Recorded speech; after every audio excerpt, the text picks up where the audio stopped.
Kita di dalam Kristus Yesus sanggup melakukannya dan sudah memberikan semua yang terbaik bagi manusia.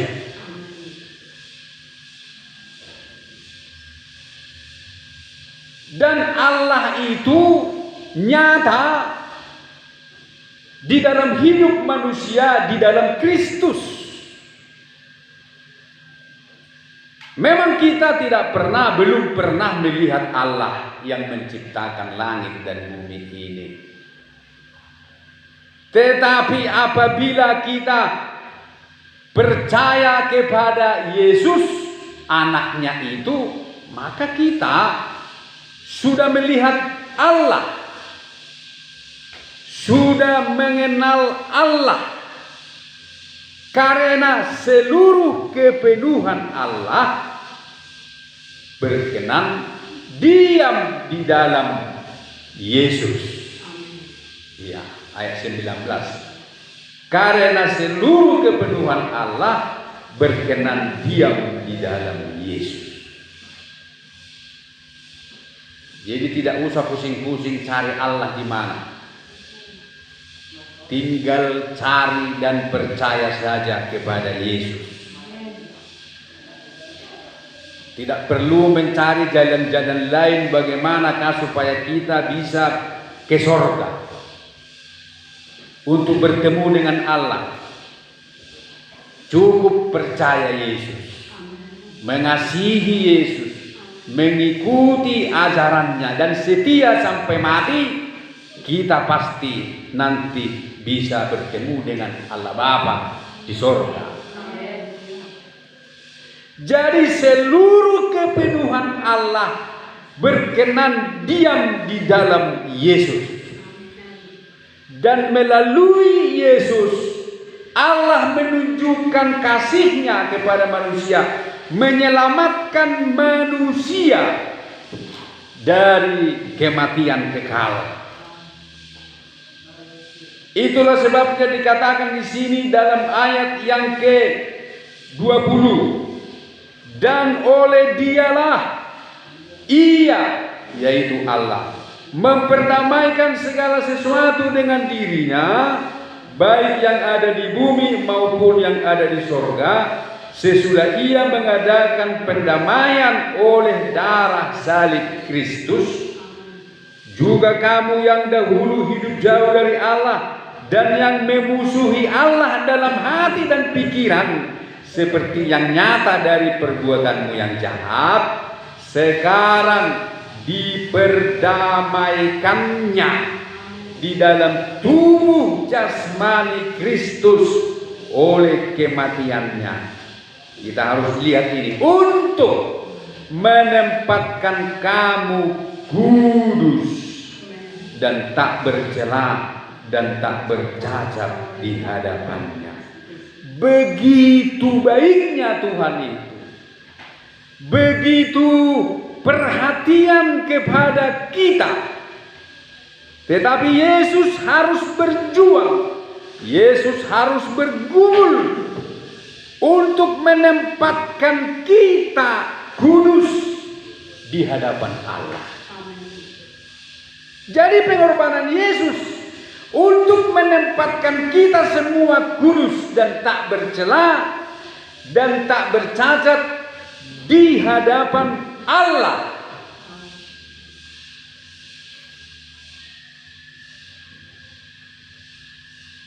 Jadi kita ini ditempatkan di hadapan Allah. Tidak mudah untuk berada di hadapan Allah, Ibu Bapak. Bukan perkara mudah. Tetapi kita dapat berada di hadapannya karena kasih karunia. Ketika Tuhan bertemu dengan Musa di Gunung Sinai, ketika Tuhan bertemu dengan umatnya di Gunung Sinai, Tidak ada satu orang pun yang berani, yang tahan bertemu dengan Tuhan kecuali Musa. Binatang-binatang pun yang ada di kaki gunung itu semua mati, terbakar ketika Tuhan hadir di Gunung Sinai. Makanya bangsa Israel menjadi takut waktu itu, dan mereka berkata kepada Musa, "Musa, kamu sajalah yang berbicara dengan kami. Janganlah dia, janganlah Allah yang berbicara. Sebab kekudusannya begitu dahsyat, ibu bapak. Gunung Sinai bergetar, berasap, bergetar. Sampai binatang-binatang yang ada di gunung itu, di sekitar gunung itu pun semua lari, merasakan kedahsyatan Allah. Tetapi hanya Musa yang bisa berbicara dengan Tuhan di gunung itu. Ini menunjukkan betapa dahsyatnya Allah itu, sehingga tidak mudah untuk boleh ada di hadapannya. Tetapi kalau kita sekarang sudah ditempatkan oleh Yesus di hadapan Allah, itu adalah berkat, karunia, kasih karunia yang seharusnya kita hargai dan banggakan. Jadi kebangkitan Yesus di sini tadi dikatakan ayat 18, ialah kepala tubuh, yaitu jemaat. Yesuslah yang sulung, yang pertama bangkit dari antara orang mati. Jadi kebangkitannya ini dahsyat dan memberikan kepada kita sesuatu yang luar biasa. Kebangkitan Yesus itu sesuatu berkat yang besar, kemenangan yang gilang-gemilang. Lewat kebangkitannya, Petrus berkata, kita dilahirkan baru. Kita dilahirkan kepada suatu hidup yang penuh pengharapan. Bahkan dalam ayat yang kita baca ini, oleh kebangkitannya, oleh kematian dan kebangkitannya, kita menjadi kudus. Dan kita ditempatkan di hadapan Allah. Oleh karena itu kita harus mengalami kuasa kebangkitan itu. Nah, di sini dikatakan bahwa Yesuslah yang pertama bangkit dari antara orang mati. Kalau ibu bapak rajin membaca Alkitab, ibu bapak pasti bertanya. Karena di dalam Alkitab, sebelum Yesus bangkit dari antara orang mati, sudah ada orang mati yang bangkit. Bahkan Yesus sendiri yang membangkitkan Lazarus, bukan? Elia membangkitkan anak seorang janda, ya kan? Dan banyak lagi kisah-kisah lain. Tetapi mengapa disebut Yesus yang pertama bangkit dari antara orang mati? Yang sulung, yang pertama sekali bangkit. Bingung doh kamu? Aslinya kita tahu nanti. Dapat tusin orang kamu bingung kamu berarti.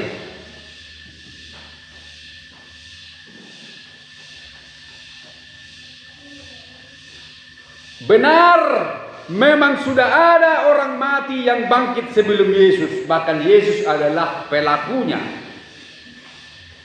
Tetapi semua orang mati yang sudah dibangkitkan oleh Yesus, yang sudah dibangkitkan oleh nabi-nabi, orang-orang mati itu mati lagi. Mati lagi mereka kan, gak hidup selamanya. Tetapi Yesus bangkit dan hidup selamanya. Mati dong mesti kan, si Lazarus kan mati dong mesti. Tapi Yesus bangkit dan hidup selamanya. Itulah sebabnya disebut Yesus yang pertama bangkit. Jadi kebangkitan yang benar adalah kebangkitan yang terus menerus, yang berkesinambungan, kebangkitan kekal. Jadi kebangkitan yang dialami oleh Yesus adalah kebangkitan kekal, bukan musiman, yang tidak bisa lagi dipengaruhi oleh maut. Itulah sebabnya ketika Yesus disalibkan, lalu dia mati. Begitu dia mati, terjadi gempa bumi, kuburan-kuburan terbuka. Banyak orang mati, hidup kembali. Padahal Yesus baru mati. Buah musemai. Yesus kan baru mati, tetapi kematiannya sudah ada orang mati yang hidup.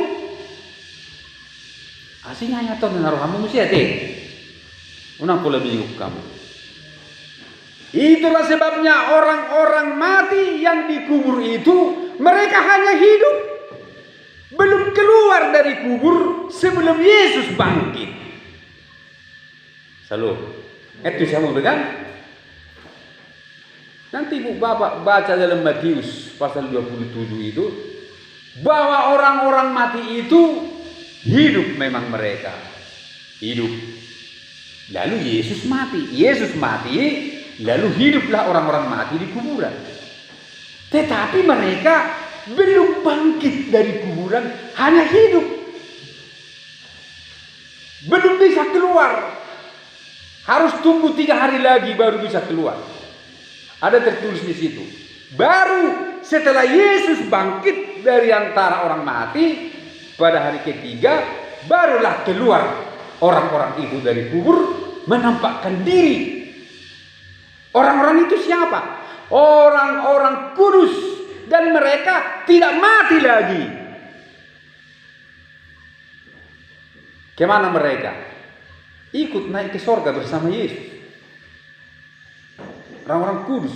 Ya tidak mungkinlah misalnya si Daud, si Abraham, atau orang-orang kudus yang dulu Nabi Rasul, mereka hidup kembali. Saya rasa mereka kalau pulang ke rumahnya lagi, bingung orang kan. Sudah mati 1000 tahun yang lalu kan, pulang ke rumah, memang mereka menampakkan diri. Tapi banyak prediksi para teolog, mereka juga ikut naik ke surga. Supaya tidak bingung dunia, Tuhan tidak izinkan mereka di bumi. Mereka bangkit dari kubur, mereka juga naik ke surga. Dan sekarang mereka di surga. Karena yang ditulis di situ, yang bangkit itu adalah orang-orang kudus. Jadi jelas sekali, yang pertama bangkit dari antara orang mati itu adalah Yesus. Karena Yesus begitu bangkit tidak mati lagi. Orang-orang kudus itu pun mereka bangkit dan tidak mati lagi. Tetapi mereka tidak pernah bangkit dari kubur sebelum Yesus pada hari ketiga bangkit. Barulah mereka keluar dari kubur. Saya tidak sempat membaca ayatnya, nanti Ibu Bapak baca di rumah. Jadi Ibu Bapak, Yesus inilah yang telah bangkit dari antara orang mati, dan kebangkitannya, kuasa kebangkitannya, kemenangan bagi kita.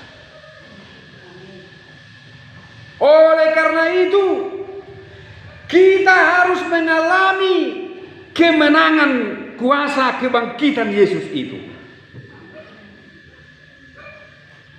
Kita harus ikut ambil bagian di dalamnya. Kita harus kejar itu. Kita harus miliki itu. Itulah sebabnya dikatakan di sini, sehingga ayat 18, sehingga Yesus yang lebih utama dalam segala sesuatu. Jadi yang terutama adalah Yesus. Jangan ada yang lain. Apa yang utama dalam hidupmu Bapak Ibu? Ahado yang utama dalam hidup tasaunari harus Yesus. Amin. Om mana berat? Daulah.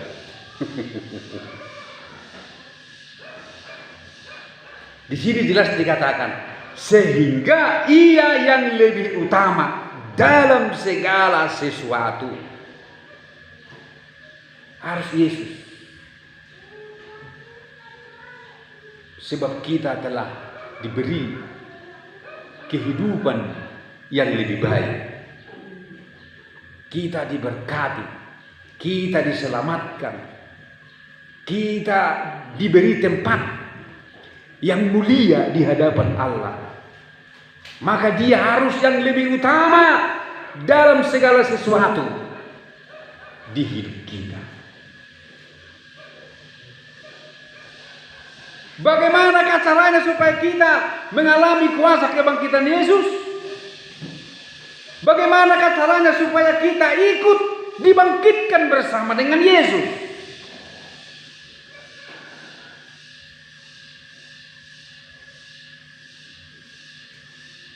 Waduh, ibu bapak, mungkin mau tasukun, Yesus bangkit, aduh tahu mau nang naramu kan? Ngadoh tahu mau nang, hore, Yesus bangkit, aku menang. Sering kita bernyanyi begitu. Aku menang, Yesus bangkit, thanks Lord, thanks Jesus. Engkau sudah bangkit bagiku, terima kasih. Tetapi apakah kita ikut mengalami kuasa kebangkitan Yesus? Kita bisa ikut, bisa tidak ikut.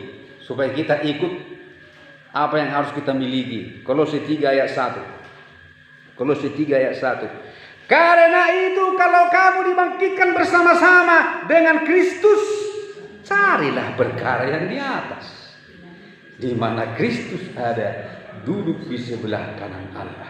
Pikirkanlah perkara yang di atas, bukan yang di bumi.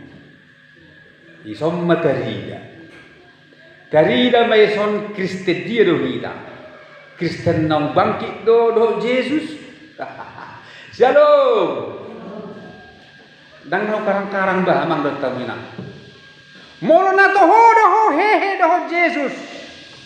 Molo na to. Lului ma. Are son di pa. Dang ator dokon lului ma pasu-pasu na dong di Jesus daw. Dan ator pasu-pasu di dokon dulu atta Yesus itu. Amin. Carilah perkara yang di atas. Apa perkara yang di atas? Yaitu Kristus ada duduk di sebelah kanan Allah. Pikirkanlah itu. Berarti kamar pikir lah itu Yesus onate. Kalau nahita do Yesus. YESUS. Kita pakai jangkaan. Kita pikirkan. Unang memikirkan utang kita asik ulu kan? Memikiri utang, memikiri godang. Jadi Bapak Ibu, pikirkan, cari, pikirkan. Supaya apa? Supaya kita memiliki Kristus. Supaya Kristus ada di tengah-tengah kita. Jadi untuk apa kita cari uang? Supaya kita punya uang, ya kan? Supaya di rumah kita banyak uang. Untuk apa kita cari harta? Pikirkan harta. Supaya di rumah kita banyak harta. Banyak harta kita. Supaya di rumah kita ada. Demikian pula kalau kita harus memikirkan dan mencari Kristus supaya Kristus ada di tengah-tengah kita. Untuk apa Kristus ada di tengah-tengah kita? Mari kita baca ayat 24. Kolose 1 ayat 24. Sekarang aku bersukacita bahwa aku boleh menderita karena kamu dan menggenapkan dalam dagingku apa yang kurang pada penderitaan Kristus untuk tubuhnya yaitu jemaat. Aku telah menjadi pelayan jemaat itu sesuai dengan tugas yang dipercayakan Allah kepadaku untuk meneruskan firman-Nya dengan sepenuhnya kepada kamu, yaitu rahasia yang tersembunyi dari abad ke abad dan dari turunan ke keturunan, tetapi yang sekarang dinyatakan kepada orang-orang kudus-Nya. Kepada mereka Allah mau memberitahukan betapa kaya dan mulianya rahasia itu di antara bangsa-bangsa lain, yaitu Kristus ada di tengah-tengah kamu. Kristus yang adalah pengharapan akan kemuliaan. Dialah yang kami beritakan apabila tiap-tiap orang kami nasihati dan tiap-tiap orang kami ajari dalam segala hikmat untuk memimpin tiap-tiap orang kepada kesempurnaan dalam Kristus. Itulah yang kuusahakan dan kupergumulkan dengan segala tenaga sesuai dengan kuasa-Nya yang bekerja dengan kuat di dalam aku. Jadi apa yang digumulkan, diusahakan oleh Rasul Paulus? Yaitu supaya Kristus ada di tengah-tengah jemaat. Dia memberitakan firman, memberitakan Kristus, supaya semua orang memiliki Kristus. Supaya Kristus ada di tengah-tengah kamu. Dia memberitakan itu di antara bangsa-bangsa, yaitu berita tentang Kristus yang bangkit, supaya semua orang memiliki Kristus. Dan apa yang terjadi kalau Kristus ada di tengah-tengah kita? Kita baca lagi ayat Kolose 2 ayat 1. Karena aku mau supaya kamu tahu betapa beratnya perjuangan yang kulakukan untuk kamu dan untuk mereka yang di Laodikia dan untuk semuanya yang belum mengenal aku pribadi, supaya hati mereka terhibur dan mereka bersatu dalam kasih, sehingga mereka memperoleh segala kekayaan dan keyakinan pengertian dan mengenal rahasia Allah, yaitu Kristus. Sebab di dalam Dialah tersembunyi segala harta hikmat dan pengetahuan. Amin. Apabila Kristus ada di tengah-tengah kita, maka kita akan mendapatkan penghiburan. Kita akan terhibur.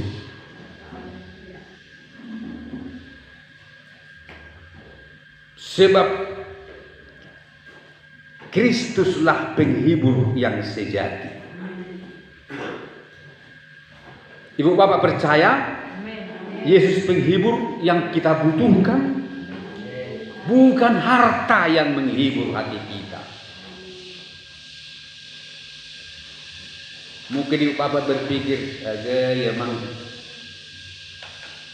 heben cuma belas waktu. Memang tohol. Bodoh heben ini belas waktu. Alai. Bodoh heben ini terus mabelas waktu.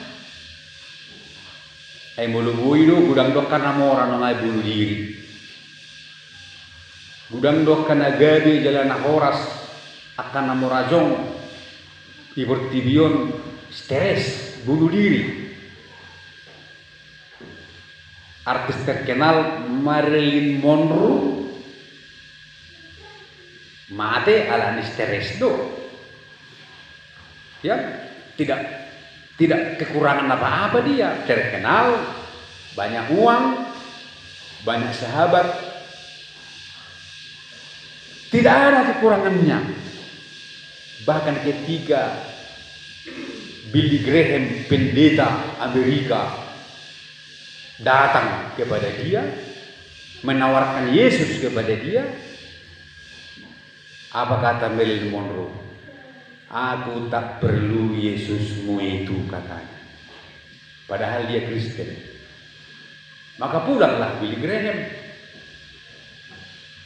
Dan beberapa hari kemudian artis ini sudah ditemukan tewas karena overdosis narkoba. Jadi tidak ada yang bisa menghibur, tetapi Kristus menjadi penghibur. Itulah pentingnya Kristus harus ada di tengah-tengah kita. Kristus yang telah bangkit itu harus ada di tengah-tengah kita, memberikan kepada kita penghiburan di dunia ini. Dunia ini memang ibu bapakku, di dunia ini kita bisa sedih, ya kan? Sedih kita di dunia ini. Persoalan apa saja yang menusuk hati membuat kita susah dan tak bersemangat lagi melayani, tak bersemangat lagi menjalani hidup. Banyaklah yang membuat kita menjadi susah hati. Tetapi Yesus akan selalu siap menghibur kita. Dia akan datang di tengah-tengah kesusahan kita. Makanya carilah perkara yang di atas. Pikirkanlah itu. Supaya Kristus ada di tengah-tengah kita. Ketika kita mengalami persoalan di dunia ini, Dia akan memberi kita penghiburan. Saudaraku, kalau Kristus menghibur kita, tak terkatakan bagaimana sukacitanya. Kita akan tidak takut apa-apa lagi. Ada sesuatu yang luar biasa di hati ini, yang bergejolak, yang tidak dibuat-buat, yang tidak datang dari kekuatan kita.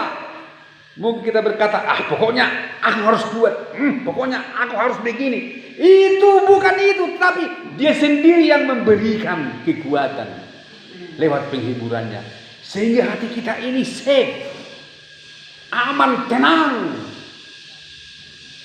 Itu jarang yang seperti itu. Itu yang kita rindu-rindukan. Ada sebuah perasaan dari sorga yang membuat kita tenang. Dan memang kalau kita tenang, semua masalah diselesaikan oleh Tuhan. Tetapi kalau kita buat-buat tenang, bergumul-gumul tenang, bisa gagal.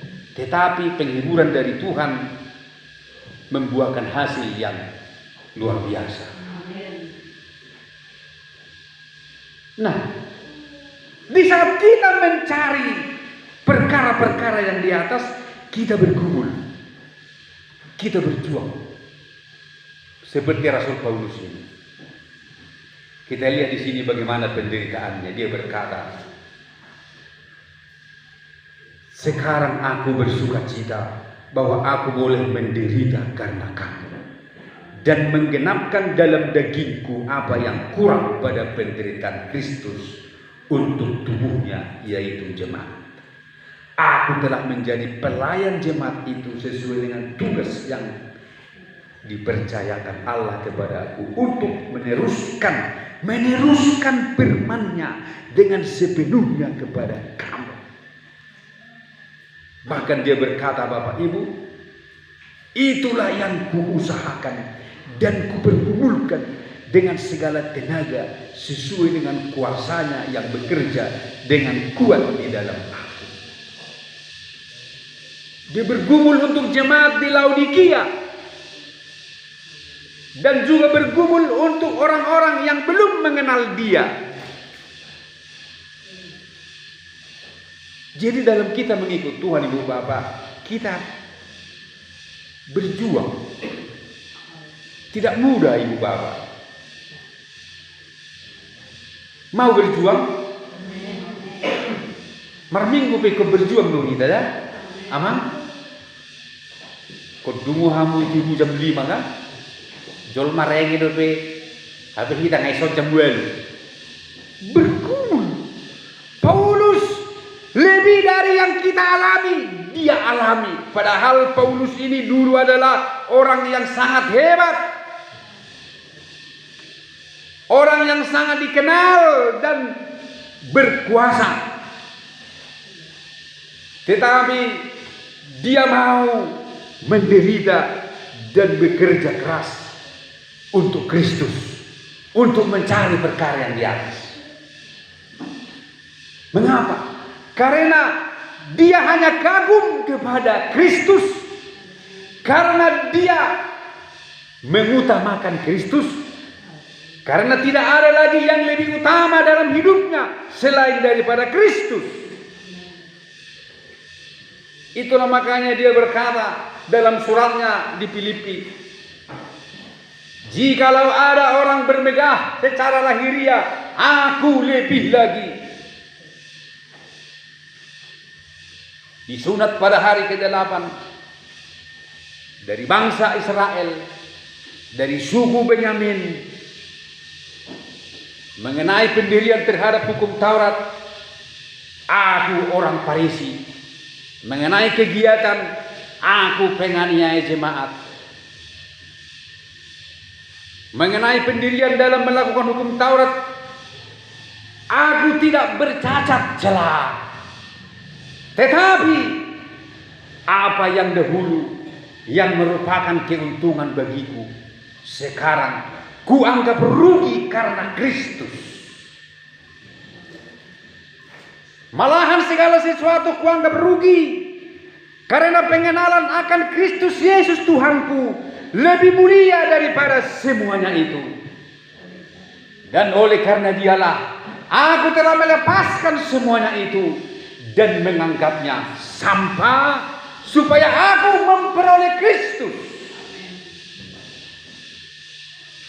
Luar biasa dia. Yang membuat dia kagum bukan lagi apa-apa selain daripada Kristus. Makanya dia rela mati-matian. Dia rela bergumul. Dia rela memberitakan firman Tuhan tanpa upah, tanpa untung apa-apapun. Bahkan dia mengeluarkan uangnya untuk melayani jemaat yang ada di mana-mana, supaya semua orang memiliki Kristus ada di tengah-tengah mereka. Karena dia mengalami kuasa kebangkitan Kristus. Amin. Dia bertemu dengan Kristus yang bangkit ketika dia mau membunuh ke Damsyik. Dengan hati yang berkobar-kobar cintanya kepada Allah, Saulus pergi ke Damsyik meminta surat izin dari penguasa untuk membunuh orang-orang Kristen di sana. Dengan hati yang berkobar-kobar semangat, dia berangkat dengan pasukannya. Tetapi di tengah jalan, Yesus yang bangkit itu berjumpa dengan dia. Yesus berkata, Saulus, Saulus. Saulus pun melihat ada sinar yang sangat terang. Sinar itu yang membuat dia buta. Lebih terang dari matahari. Bahwa dia langsung menangkap bahwa itulah Yesus. Dia berkata, siapakah engkau Tuhan? Yesus berkata, akulah Yesus yang kau aniaya itu. Padahal Saulus tidak pernah berjumpa dengan Yesus selama Yesus ada di bumi. Yesus sudah naik ke surga. Baru dia mencari Yesus dan murid-muridnya. Tetapi Yesus berkata, akulah Yesus yang kau aniaya itu. Saulus menganiaya murid-murid Yesus. Tetapi Yesus juga merasa ikut teraniaya. Saudaraku, orang yang ada di dalam Kristus menjadi satu dengan Kristus. Apa yang dialami oleh jemaat juga dialami oleh Yesus. Apa yang dialami oleh Yesus pasti diturunkan kepada jemaat. Kalau Yesus dibangkitkan, kita juga turut dibangkitkan. Amin. Kalau kita di dunia ini karena mengikut Yesus dan mencari perkara-perkara Yesus di dunia ini, kalau kita pun harus dianiaya, Yesus juga di surga turut teraniaya. Dia akan turun tangan menolong kita. Marilah kita mengasihi dan mengutamakan Yesus melebihi apapun. Mari bagi Bapak Ibu kita terima kuasa kebangkitan Yesus di dalam hidup kita lewat perjamuan kudus ini. Saya mengundang pelayan perjamuan kudus. Kita maju ke depan untuk membagikan roti dan anggur.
beribadah kepada Tuhan, meninggikan, memuliakan Engkau, mempersembahkan seluruh hidup kami kepada-Mu. Kami sudah mendengarkan firman-Mu Tuhan. Biarlah firman-Mu itu menguatkan dan menopang kami, untuk kami menjadi umat-umat Tuhan yang bangkit, seperti Engkau yang sudah menang, mengalahkan maut. Biarlah kami juga bangkit menang, mengalahkan segala sesuatu yang menghalangi dan merintangi kami untuk memiliki-Mu Tuhan. Kami juga akan menikmati, makan dan minum dari tubuh dan darah Yesus. Kuduskanlah keberadaan kami, sucikanlah hati, pikiran, tubuh, jiwa dan roh kami menerima perjamuan kudus ini Tuhan. Sebab kami benar-benar percaya bahwa daging-Mu adalah benar-benar makanan, dan tubuh dan darah-Mu adalah benar-benar minuman. Kami akan makan dan minum tubuh dan darah-Mu ini Yesus. Pimpinlah sampai selesai. Pimpinlah sampai selesai ya Tuhan. Mengalirlah kuasa kematian dan kebangkitan-Mu bagi kami semua saat ini, dalam nama Tuhan Yesus Kristus. Biar ku datang pada salib itu,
kasih Tuhan dan memandang kepada Kristus Yesus Tuhan Juru Selamat kita. Kita angkat roti di tangan kanan kita. Kita dengarkan firman Tuhan. Sebab apa yang telah kuteruskan kepadamu telah aku terima dari Tuhan, yaitu bahwa Tuhan Yesus pada malam waktu ia diserahkan mengambil roti, dan sesudah itu ia mengucap syukur atasnya. Ia memecah-mecahkannya dan berkata, "Inilah tubuhku yang diserahkan bagi kamu. Perbuatlah ini menjadi peringatan akan aku." Kita makan dalam nama Tuhan Yesus Kristus. Haleluya.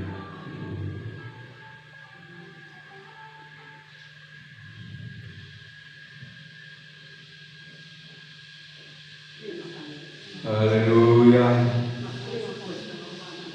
Haleluya. Terima kasih Tuhan. Kita angkat juga cawan di tangan kanan kita. Dengarkan firman Tuhan. Demikian juga yang mengambil cawan sesudah makan lalu berkata, "Cawan ini adalah perjanjian baru yang dimeteraikan oleh darahku. Perbuatlah ini setiap kali kamu meminumnya menjadi peringatan akan aku. Sebab setiap kali kamu makan roti ini dan minum cawan ini, kamu memberitakan kematian Tuhan sampai Ia datang." Kita minum dalam nama Tuhan Yesus Kristus. Haleluya. Terima kasih Tuhan. Kami bersyukur padamu ya Yesus untuk kasih dan pengorbanan-Mu.